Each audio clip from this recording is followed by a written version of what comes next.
한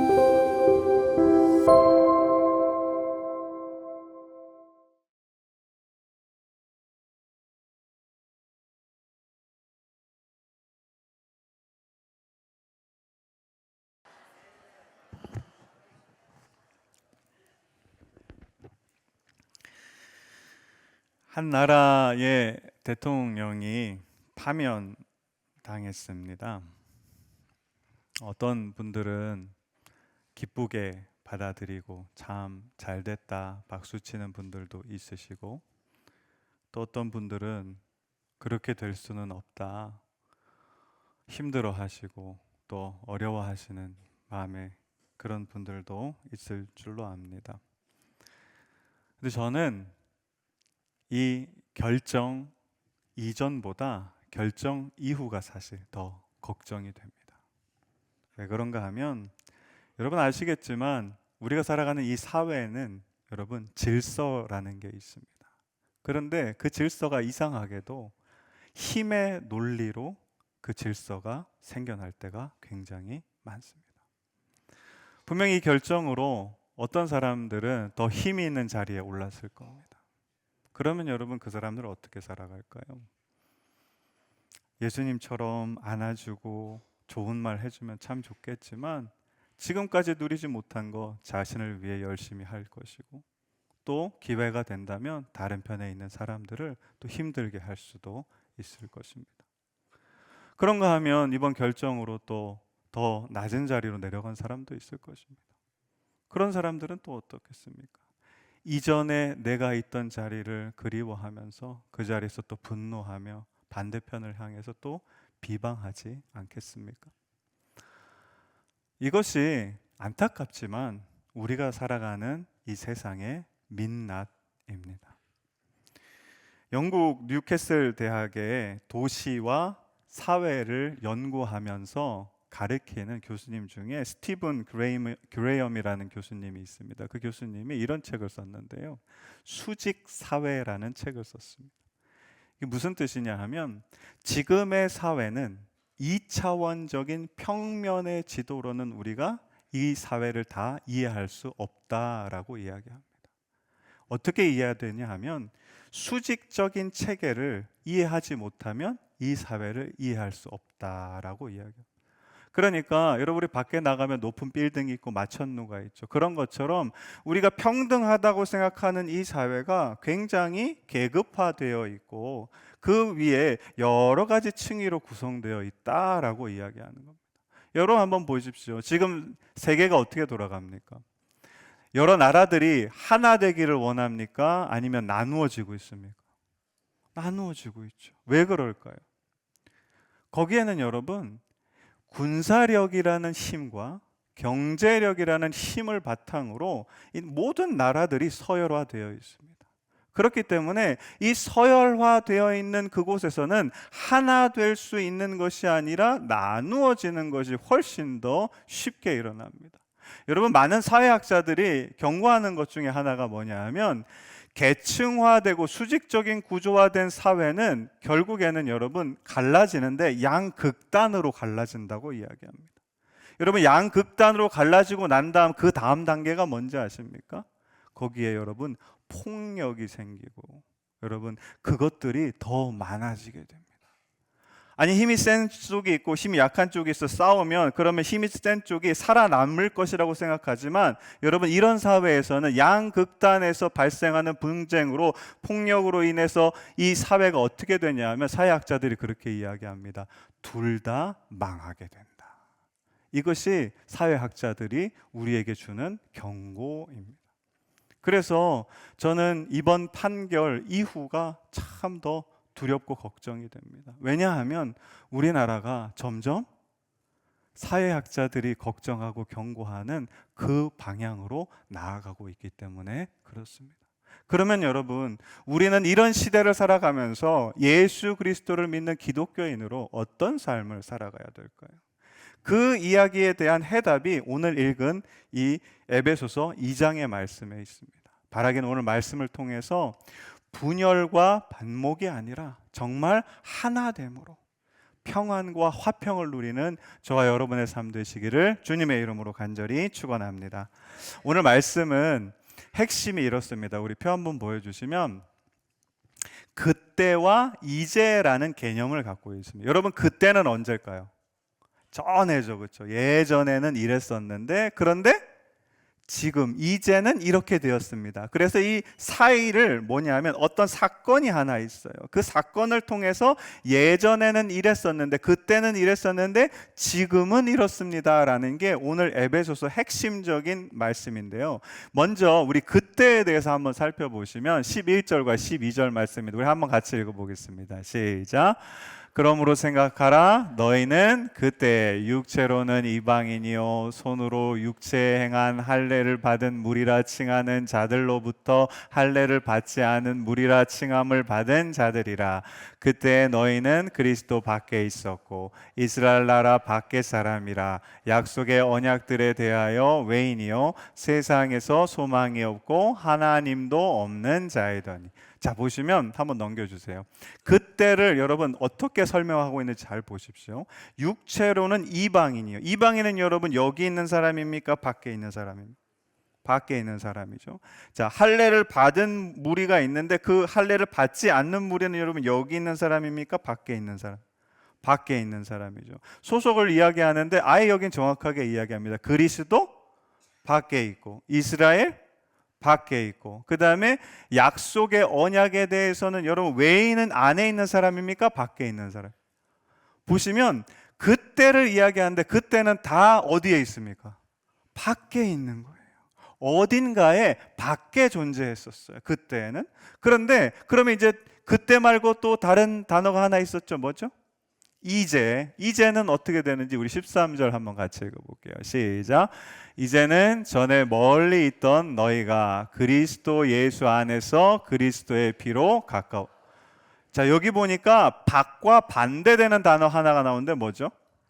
아니에요. 근데 어디 아닙니까? 이제 이야기가 되는 거예요. 아까 밖은 어디냐 하면 누구 밖이죠? 예수님 밖이고, 그 다음에 그때는 예수님 밖에 있었는데 이제는 어디 있다고요? 예수님 안에 있는 거예요. 근데 중요한 게 그럼 어떻게 예수님 안에 들어갑니까? 그리스도의 피로. 그래서 이거를 도식화해 보면 이렇습니다. 자, 여기가 동그라미가 어디냐면 예수님 안이에요. 근데 자, 한 번 더 넘겨주시면 우리가 이방인이었고 할례도 안 발랐고 이스라엘 밖에 그리스도 밖에 외인이었어요. 그러니까 예수님 밖에 있었던 사람들입니다. 그런데 여기에 이 예수님 한 번 더 넘겨주시면 예수님으로 들어가는 뭐가 있냐면요, 문이 하나 있는데 그 문 이름이 뭐냐 하면 피예요. 예수 그리스도 십자가의 보혈 피. 그래서 그 피를 통해서 우리가 어떻게 되냐면 밖에 원래 있었는데 이제 넘겨주시면 안으로 들어가게 되는 거예요. 그러면 여러분 예수님 안에는 12절에 보시면 뭐 두 가지가 있는데 뭐가 있냐면 소망과 넘겨주세요. 하나님이 계시다. 요거를 잘 기억해 주시면 좋겠습니다.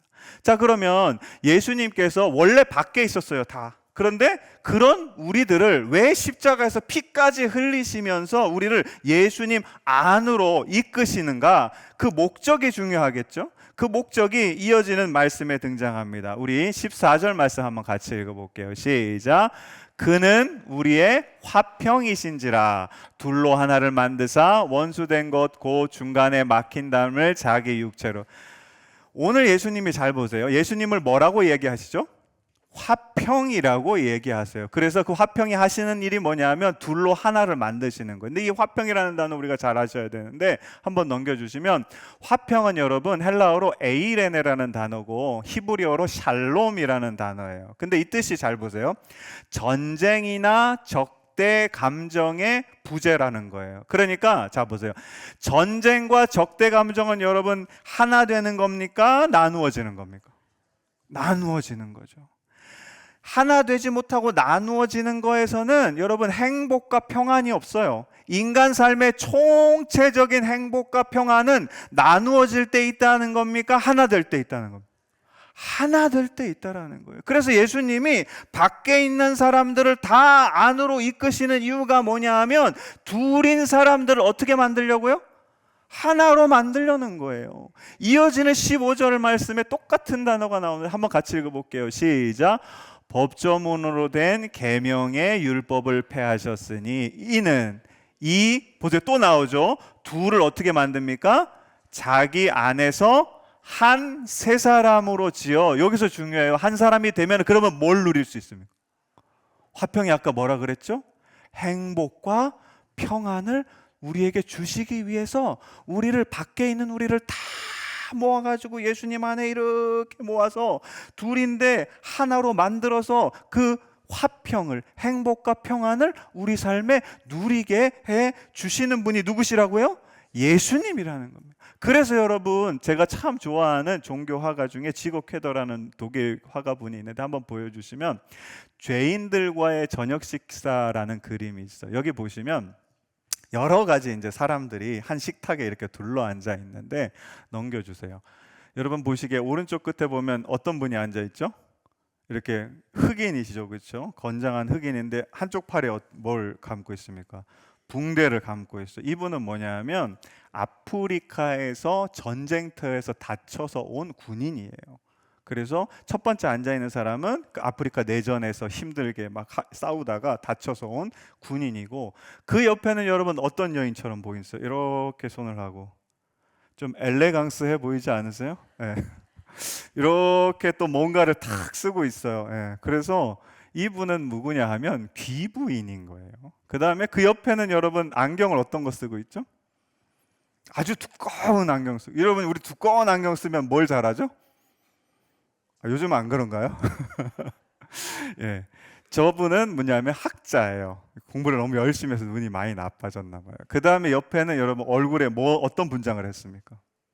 예, 어릿광대 분장을 했죠. 저분은 이제 광대입니다. 그 다음에 그 옆에는 뭔가 이렇게 화려한 옷을 입고 막 루즈도 칠하고 있어요. 이분은 누구냐면 거리에 있는 매춘부예요. 그 다음에 중간에 한 번 빼보면 고개를 이렇게 숙이고 있는 분은 뭐냐면 이제 노파입니다. 나이가 너무 들어서 고개를 들 수도 없는. 그 다음에 마지막으로 있는 분이 누구냐면 여기 뭔가 이렇게 쓰고 있죠. 저게 탈렛이라고 하는데 유대인들이 기도할 때 쓰는 기도 숄이에요. 그래서 이 분은 유대인 랍비입니다. 자, 보시면 여기 여러 명의 사람들이 있는데 이 사람이 여러분 원래 이렇게 같이 할 수 있는 사람들일까요? 살면서 만나기도 아마 힘들 거예요. 특히 저 유대인들은 옆에 있는 매춘부랑 여러분 같이 절대로 한 공간에 있지 않는 사람들입니다.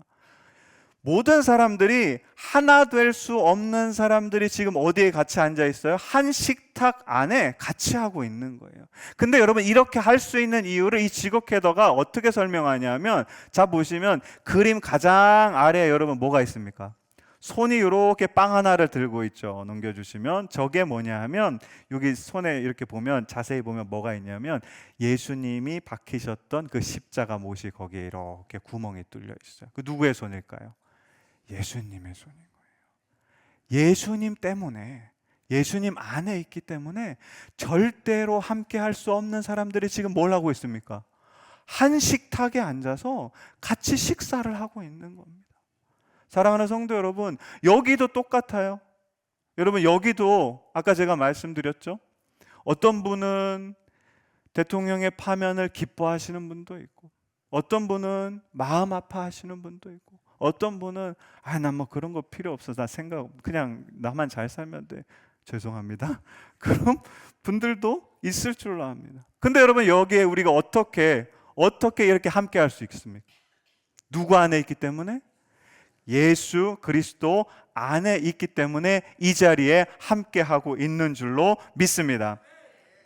우리가 여러분 이렇게 함께 할 수 있는 거는 예수님 안에 있기 때문에 같이 할 수 있는 건데, 오늘 바울이 이 에베소서에서 그러면 이렇게 예수님 안에서 함께 할 수 있는 거를 좀 더 자세히 설명하는데, 우리 16절 말씀 한번 같이 읽어볼게요. 같이 읽어보겠습니다. 시작.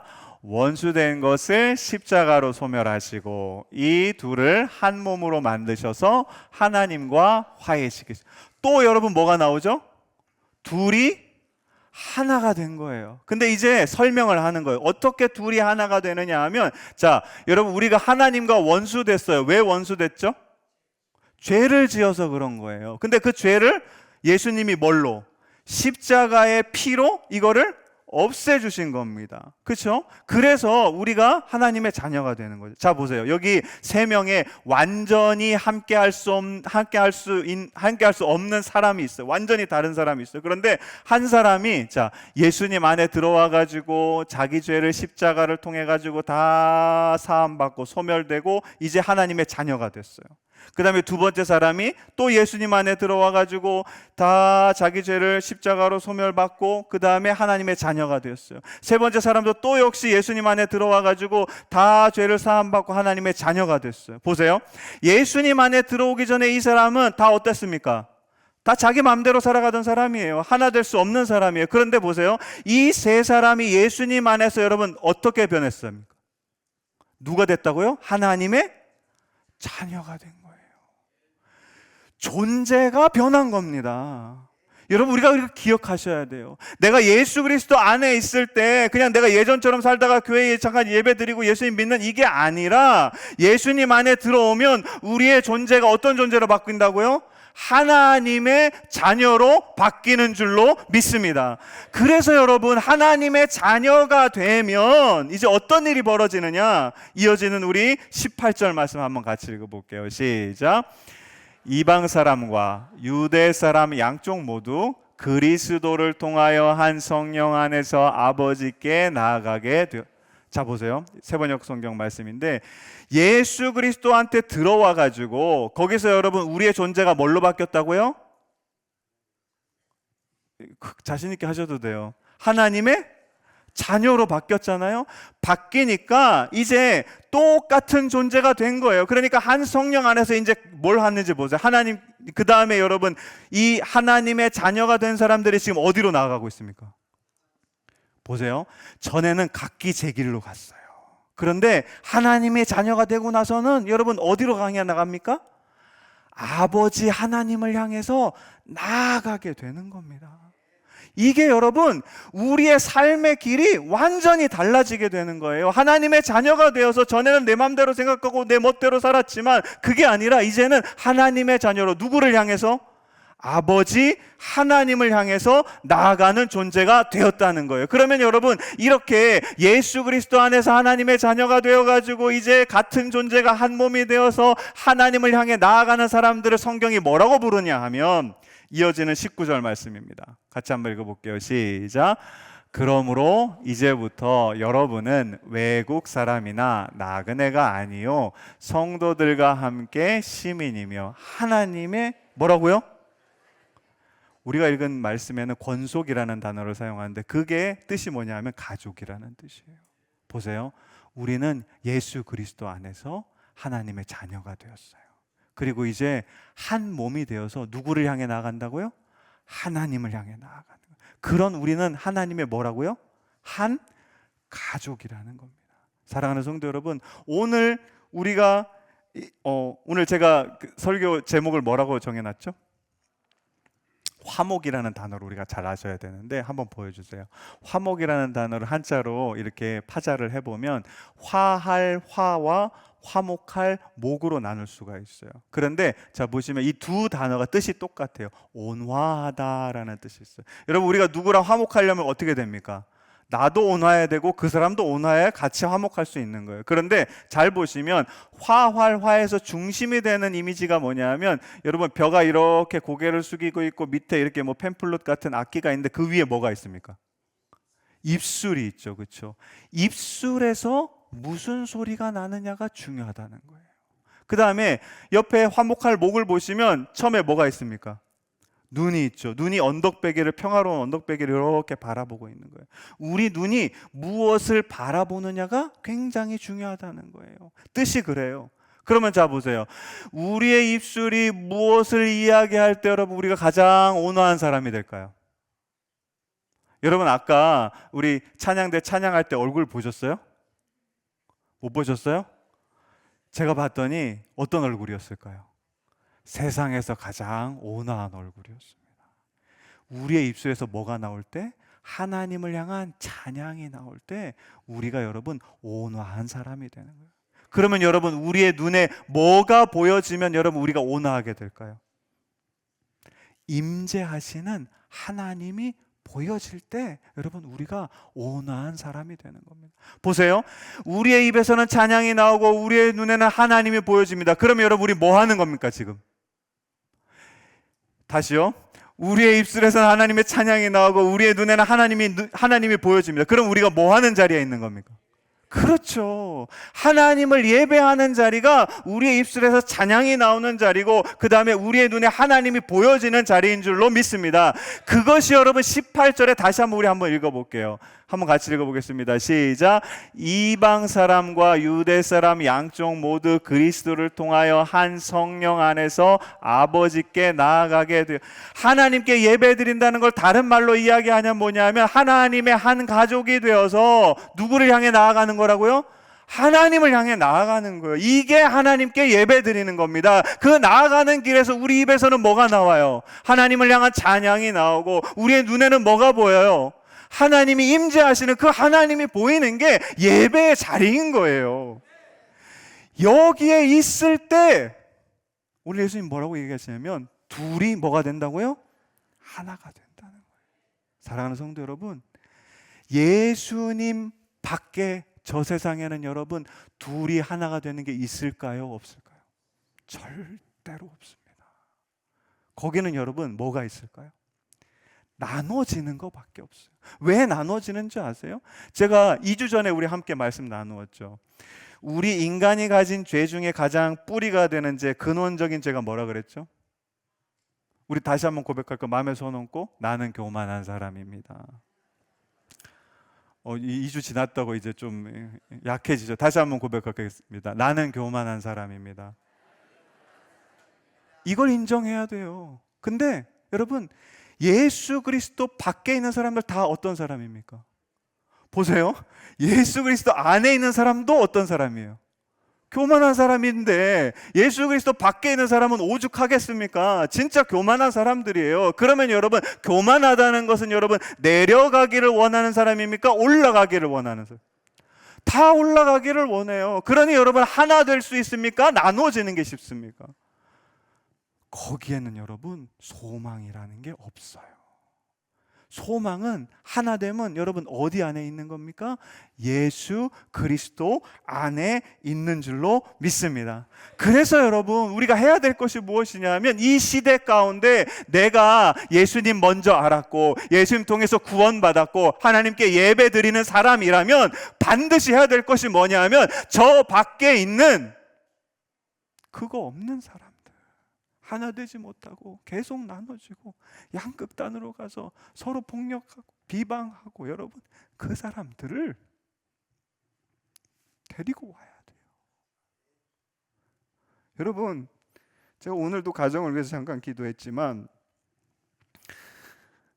여러분 가정에 아직도 예수 그리스도 안에 있지 않은 분이 있다면 여러분 눈물 흘려가며 기도하시기를 소원합니다.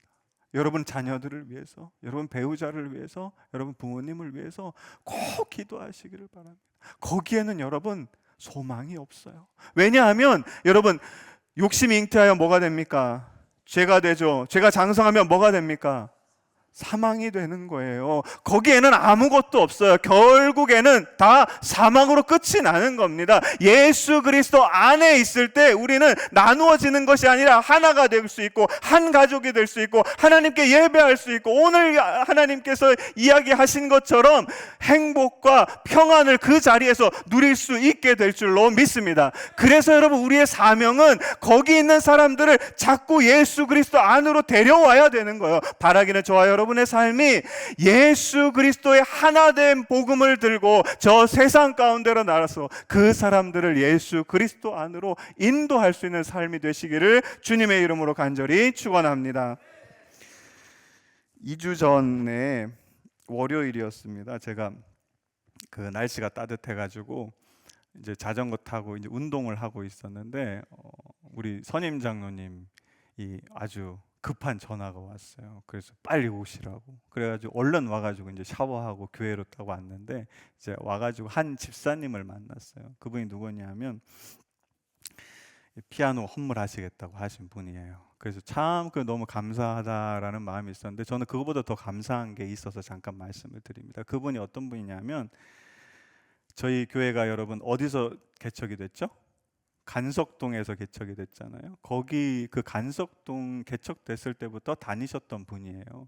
지금은 개인 사정이 있으셔서 한동안 이제 교회를 못 나오셨는데, 그러면서 이제 교회를 나가야 되겠다 이렇게 생각을 하고 주위에 있는 교회들을 다 가보셨대요. 그런데 어땠을까요? 마음도 불편하고 좀 뭐 그렇더래요. 그래가지고 고민하다가 이제 얼마 전에 이제 저희 성안교회에 와서 예배를 드리셨대요. 근데 예배당에 오자마자 눈물이 막 나면서 무슨 고백을 하시냐면, 아, 내가 이제 집에 왔구나, 이 고백을 하시는 거예요. 여기가 내 집인 것 같아요. 여러분, 집은 건물이 아니에요. 그죠?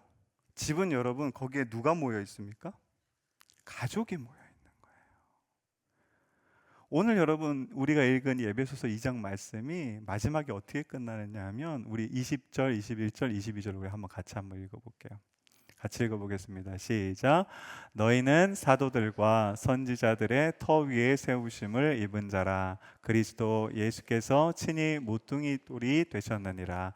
그 안에서 건물마다 서로 연결하여 주 안에서 성전이 되어가고, 너희도 성령 안에서 하나님이 거하실 처소가 되기 위하여 그리스도 예수 안에서 함께 지어져 가느니.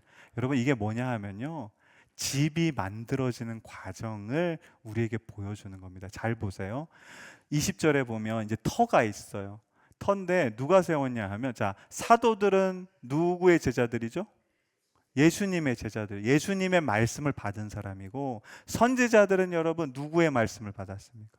하나님의 말씀을 받은 사람이에요. 그러니까 우리의 집이 어디 위에, 이 터가 어디 위에 있냐면 예수님의 말씀과 하나님의 말씀의 터 위에 세워져 있는 그런 집입니다. 계속 말씀 보여주시면, 그런데 그 터 위에서 여러분 중요한 것이, 이제 건물을 지으려면 모퉁이 돌이 있어야 돼요. 이 건물을 짓기 시작할 수 있는. 근데 그 모퉁이 돌이 누가 되십니까? 그렇죠, 예수님께서 되셔요. 우리가 예수 그리스도 안에, 예수 그리스도를 피로 그 예수 그리스도 안으로 모여서 둘이, 셋이, 넷이, 다섯이, 100명이 어떻게 됩니까? 몇 명이 됩니까? 하나가 되는 거예요. 건물로 이제 비록 다르지만 하나님의 자녀가 되어서 그 건물 안에 서로 예수님을 통해서 연결이 되는 거예요. 그러면 여러분, 우리가 무슨 모습을 갖춰졌냐 하면 이제 집 같은 모습이 되는데, 그 집에는 여러분 놀라운 일이 벌어진다. 22절 보세요. 성령 안에서 누가 거하실 처소가요? 하나님이 거하시는. 여러분, 하나님 임재하시는 곳이 어디입니까? 하나님께 뭐 하는 곳? 예배하는 곳이에요. 우리의 입술에 뭐가 나옵니까? 찬양이 나오고, 우리 눈에는 누가 보여요? 하나님이 보이는 거예요. 사랑하는 우리 성안교회 성도 여러분, 바라기는 저와 여러분이 예수 그리스도 안에 늘 거하고 한 가족이 되어서 하나님의 집을 지어갈 수 있는 저와 여러분 되시기를 주님의 이름으로 간절히 축원합니다. 그 집을 짓고 우리가 해야 될 건 뭐냐 하면, 여러분, 그 집을 어떻게 해야 됩니까? 저 밖에 소망 없이 살아가는 사람들, 죽음을 앞에 놓고 살아가는 사람들, 나누어지고 반목하고 서로 비방하고 그런 사람들을 여러분 어디로 초대해야 합니까? 이 집으로 초대해야 될 줄로 믿습니다. 그러할 때 여러분, 우리 교회는 하나님이 기뻐하는 교회가 될 것이고, 이 나라와 이 지역은 여러분 서로 싸우며 나누어지는 것이 아니라 예수 그리스도 안에서 여러분 둘이 뭐가 된다고요? 하나가 되는 아름다운 여러분 지역과 이 나라가 될 줄로 믿습니다. 바라기는 저와 여러분의 삶이 그 예수님의 하나됨의 복음을 들고 아름다운 하나님의 집을 만들고, 또 많은 사람들을 그 집으로 초대할 수 있는 저와 여러분 되시기를 주님의 이름으로 간절히 축원합니다.